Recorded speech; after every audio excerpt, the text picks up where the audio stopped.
ஒரு நோட் எழுதிக்கோங்க. நோட்ல ரெண்டு ஃபார்முலா இருக்கு, கவனி. A cross B union C is equal to A cross B union A cross C. ஒரு ஃபார்முலா. ரெண்டுமே நல்லா வாட்ச் பண்ணு. யூனியன் தான் இருக்கு. இது பேர் என்னமா? யூனியன். அங்க என்ன இருக்கு? யூனியன். அடுத்த ஃபார்முலா போங்க. A cross B intersection C. இது பேர் என்ன?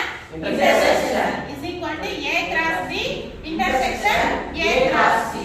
ஓகேங்களா? இங்க இன்டர்செக்ஷன்னா அங்க இன்டர்செக்ஷன், அங்க யூனியன்னா அங்க யூனியன். ஆனா இது பிரிச்சு எழுதுறது மட்டும் கரெக்ட்டா எழுதணும். ஒரு வாட்டி சொல்லலாமா? A cross B க்கு பிராக்கெட் இருக்கும். இதுதான் கணக்கு. அப்படி இருந்தா ஆன்சர் எப்படி இருக்கணும்? A cross B union A cross C. A union cross